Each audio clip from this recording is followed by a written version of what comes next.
ditundukkan kepala. Bapa yang bersamai dalam kerajaan surga, Tuhan Yesus Kristus, terima kasih Bapa di surga, Kau pelihara keluarga kami, dan kami boleh bangun dan tubuh yang sehat, dan pagi hari ini karena mesbah keluarga, mesbah pribadi, dan kami boleh mendengarkan renungan firman-Mu, pakai hamba-Mu, urapi kami, urapi juga hamba-Mu.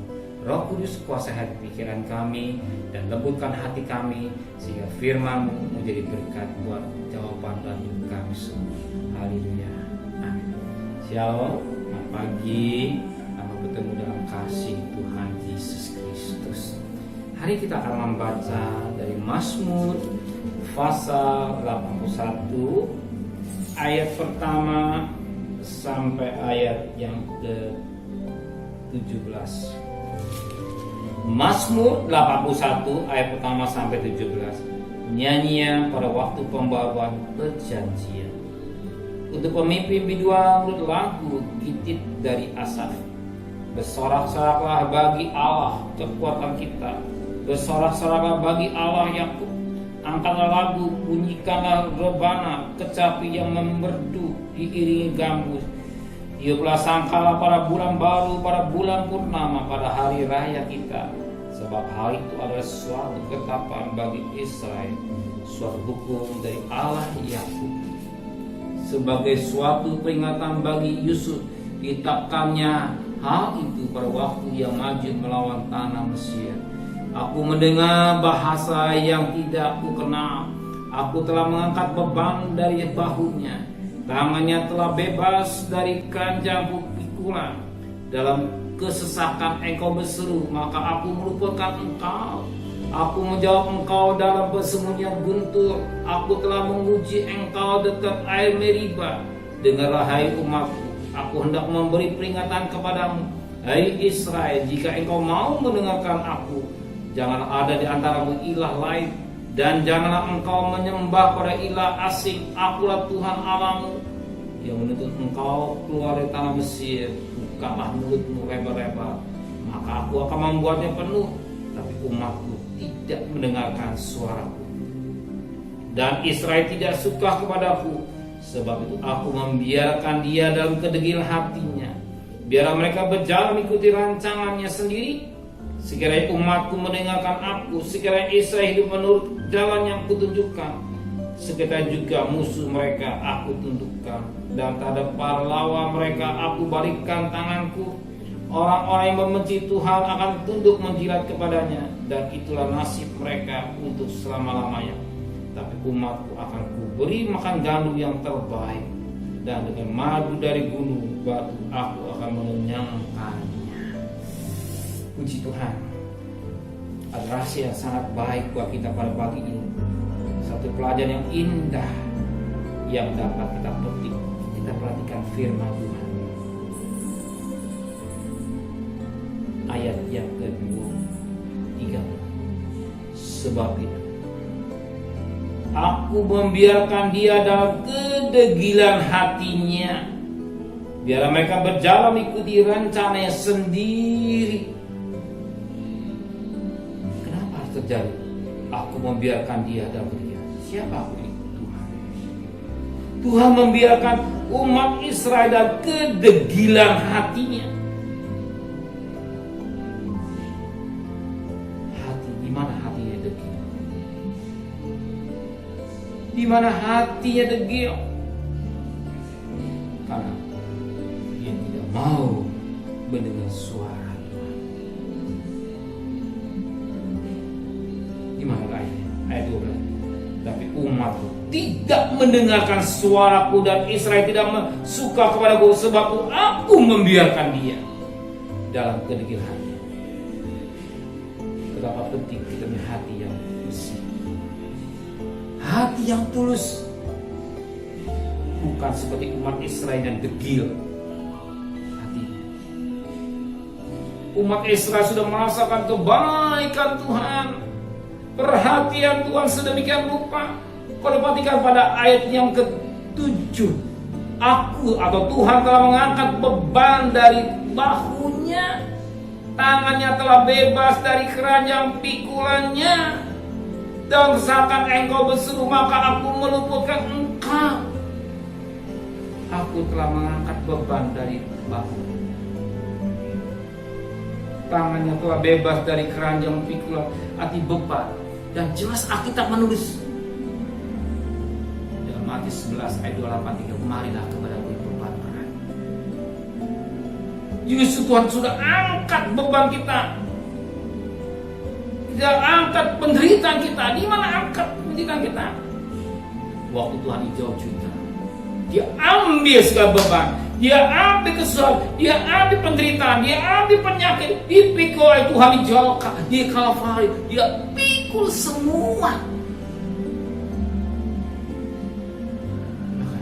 Bebanku terlepas, bebanku terlepas di bawah kaki Tuhan. Jadi Tuhan sudah mengangkat beban-beban bangsa Israel. Ketika ada kesesakan, berseru, Tuhan meluputkan mereka dalam penderitaan. Tuhan mendengar doanya. Tapi saya, umat Israel, punya hati yang degil.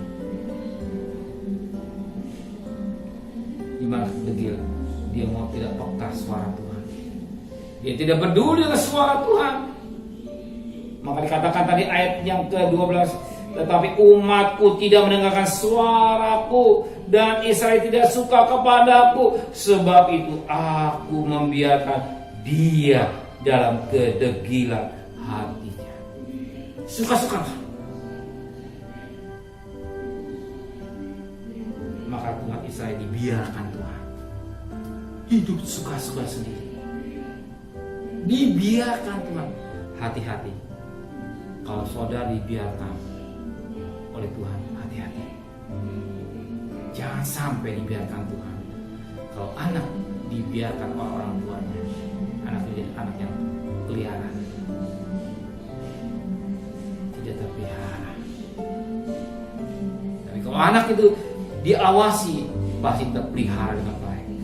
Kalau saudara menjadi anak Tuhan yang mau dengar-dengar, yang tidak punya hati yang degil, pemeliharaan Tuhan pasti nyata. Tidak mungkin Tuhan tidak pelihara. Ya, sebab dia gembala yang baik. Dia gembala agung yang baik. Sebagai Mazmur 23, Tuhan gembalaku yang baik. Ibarikan aku di yang bijak. Jelas pemeliharaan Tuhan akan nyata hidup kita. Tapi bangsa Israel, dia tidak mau dengar suara Tuhan. Sebab Tuhan biarkan dia dalam ketinggian hatinya, biar mereka berjalan mengikut rencana sendiri, suka-sukanya sendiri. Kalau lihat masa Israel, suka-suka sendiri, ya, hidupnya. Maka Alkitab menulis dalam 1 Korintus 10 ayat yang ke-11. 1 Korintus 10 ayat yang 11 yang berkata demikian. 1 Korintus 10 ayat yang 11 yang berkata demikian. "Semua yang telah menimpa mereka atau bangsa Israel contoh, dan dituliskan untuk menjadi peringatan bagi kita yang hidup pada waktu ini, di mana zaman akhir telah tiba." Contoh buat saya, contoh buat saudara. Bekas suara Tuhan.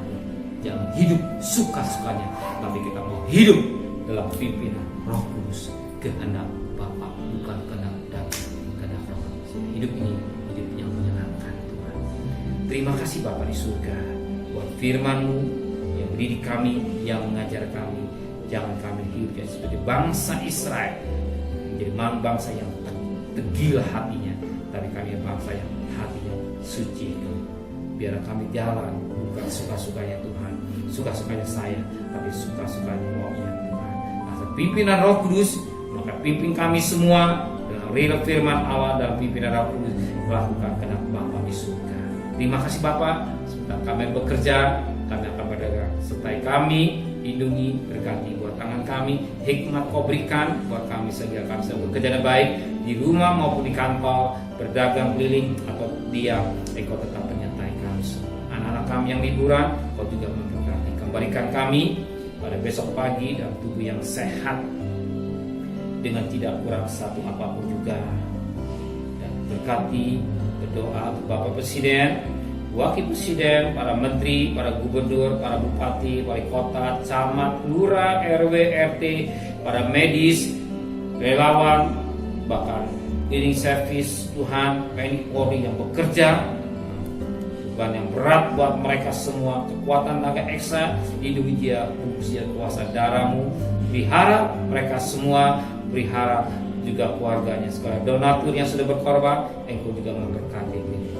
Terima kasih Bapa dan kekasih, terimalah berkat nikmat dari Allah Bapa, cinta kasih sayang dari Tuhan Yesus Kristus, dan berkat Roh Kudus yang saudara hari ini sampai Maranatha, Tuhan Yesus datang, yang cinta Dia katakan amin.